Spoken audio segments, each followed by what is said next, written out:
Breaking news tonight, an appeals court steps in, restoring the stay-at-home order. Good evening and thanks for joining us. I'm Carlo Cicchetto. And I'm Barbara Lee Edwards. This means that restaurants are once again takeout only. No in-person dining will be allowed. News 8's Shannon Handy has more on this and what led up to this latest decision. Yeah, we're still trying to gather more details, but essentially what this means is restaurants and strip clubs that reopen now have to close again. Now, the Board of Supervisors met about this issue today, saying that while they agree strip clubs and restaurants should not be open, they actually think outdoor dining should be allowed. As for the judge's original ruling allowing these places to reopen, Supervisor Nathan Fletcher said it was the wrong call.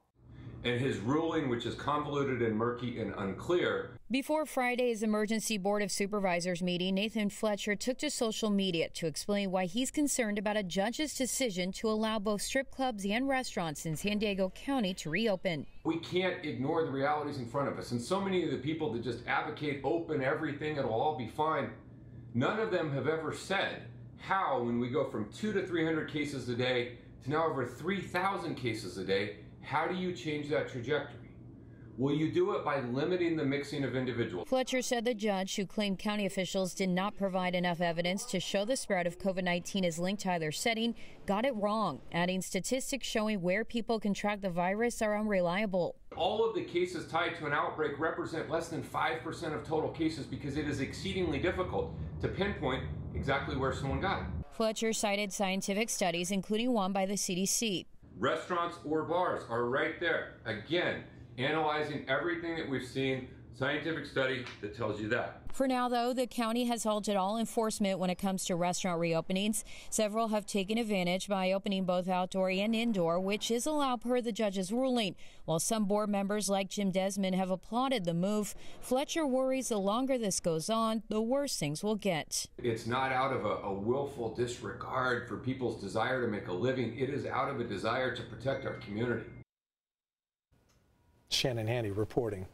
The recent surge in COVID cases across San Diego County is testing our local healthcare professionals like never before. Hospital ICUs are at or near capacity and in dire need of beds, and staffing our frontline workers are feeling the impact, especially in hard-hit communities. News 8's Heather Hope spoke with the critical care director at Sharp Chula Vista about how they're handling the increased caseload. And yes, our hat goes off to all the medical professionals who've been working hard day in and day out, especially those here in the South Bay who say that San Diego County is just now starting to experience the increase in COVID-19 cases that those working here in Chula Vista have been experiencing all along. It has been extremely challenging and extremely heartbreaking to witness the suffering. On the front lines of healthcare, Denisha Jenkins is the director of critical care at Sharp Chula Vista Medical Center. We are in a constant balance of trying to manage the ebb and flow of critically ill patients that we have. The South Bay has seen a sharp rise in COVID-19 cases and deaths for San Diego County. We've been going for a long time down here, treating the highest numbers they've ever seen. What used to be 70 COVID patients a day turned into just 145 today. Our nurses, our physicians, all of our team members are extremely exhausted and at the same time extremely proud and thankful to be at the forefront. Even with the COVID vaccine already being administered in San Diego, nurses say it's not time to let your guard down. We need a very large percentage of our community to be vaccinated. Approximately 70% is what the epidemiologists are saying right now. So it's going to take a while. Each day, a new patient with a serious case. It's so challenging because when you look into the eyes of your patients, you see your family members, you see your community. Medical teams are staying encouraged despite the grim outlook. We know that this isn't ending anytime very soon. We do have a rough couple of weeks to months ahead. Jenkins' message to the public. There are many people that don't have the privilege to stay at home. We have essential workers that must go out every day and put themselves at risk and expose themselves. And many of those essential workers live in the South Bay. So it is very important that we understand that everyone is at risk, but particularly our elderly family members continue to be at the most risk.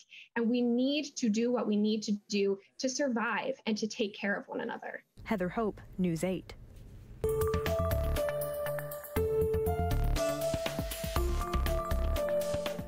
grim records set today. For the first time, the county has reported more than 3,000 new COVID-19 cases in one day. Today, officials reported 3,611. That's about 12% of the more than 31,000 tests taken. And more grim news, with 14 more deaths, we set a new week high of 102, and there's still one more day in the reporting week. Hospitalizations are up 46, and there are 10 more ICU patients. A local brewery is among several statewide listed in a new lawsuit against Governor Gavin Newsom. According to the suit filed yesterday, the California Craft Brewers Association is alleging constitutional violations over tasting room procedures. Prior to the new stay-at-home order, breweries were required to serve food to customers in order to operate, but wineries were exempt. Second Chance Beer Company was one of the local breweries named in that suit.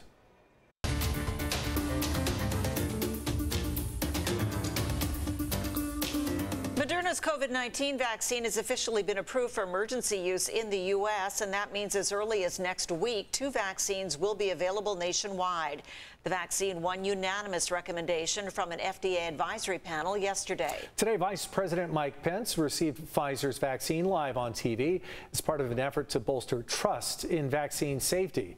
Elise Preston has the latest tonight. The FDA has given the green light to a second coronavirus vaccine for emergency use, this one produced by Moderna. The Moderna vaccine was 94% effective at trials and does not require the ultra-cold storage that Pfizer's vaccine does. Federal officials say nearly 6 million doses could be shipped across the country as soon as next week. The way through this challenging time is vigilance and a vaccine. Vice President Pence rolled up his sleeve Friday to receive Pfizer's COVID vaccine, as did Second Lady Karen Pence. Senate Majority Leader Mitch McConnell and House Speaker Nancy Pelosi also got their first dose of the vaccine. 2, 1, vaccinate! On the front lines, healthcare workers continue to receive the vaccine, as well as nursing home residents, including 95-year-old Jean Peters from Connecticut. I feel fine. I feel good. By the time we get to several months into this year, we will have enough people protected that we can start thinking seriously about the return to normality. With cases surging, public hospitals here in New York City have once again suspended elective surgeries to free up space for COVID-19 patients. This situation is even more dire in Southern California, where some hospitals have run out of ICU beds and patients are being triaged and treated outside. We're at the point where we no longer could take care of them. The wait is a lot longer. Patients are really sick. This retirement home for nuns in Elm Grove, Wisconsin, lost 8 sisters to coronavirus just in the last week. At Thanksgiving, more than 100 of the sisters tested positive. Elise Preston, CBS News, New York.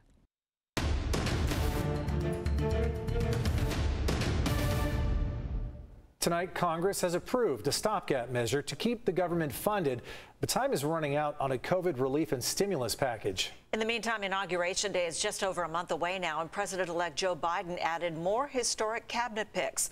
Natalie Brand has the latest from the White House. The joint resolution is agreed to. Congress has passed a 2-day government funding extension to avoid a shutdown at midnight. The ayes appear to have it. Negotiations on a $900 billion coronavirus relief package are now expected to continue through the weekend. I believe all sides feel we're making good progress on a major relief bill that would travel with the full year appropriations measure. But alas, we are not there yet. President Trump tagged the Senate Majority Leader in a tweet calling on congressional Republicans to, quote, get tougher, and again falsely claiming he won the election. On The Late Show with Stephen Colbert, President-elect Joe Biden said he was disappointed by once personal friend Senator Lindsey Graham's refusal to publicly acknowledge his win. Once this president is no longer in office, I think you're going to see his impact on the body politic fade. The president-elect went to Mass early Friday on the anniversary of the deaths of his first wife and their infant daughter. Saturday, he will present his climate team, which includes 2 more historic picks. If confirmed, North Carolina's top environmental official, Michael Regan, will become the first black man to lead the Environmental Protection Agency, while New Mexico Congresswoman Deb Haaland could become the first Native American cabinet secretary. At the White House, I'm Natalie Brand for News 8.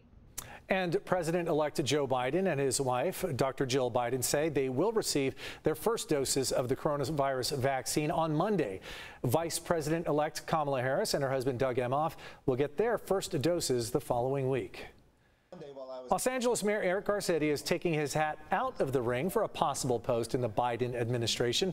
The 2-term mayor says high coronavirus numbers make it impossible for him to consider leaving the city. Garcetti says Biden did want him to come to Washington, but nominees for many of the top cabinet posts and jobs have already been announced. El Cajon police still need your help tonight finding a hit-and-run driver who struck one of their own. Police say Officer Nick Sorello has been released from the hospital where he was in the ICU earlier this week. On Monday morning, he was hit by a car while being dragged by another driver who tried to pull away during an investigation.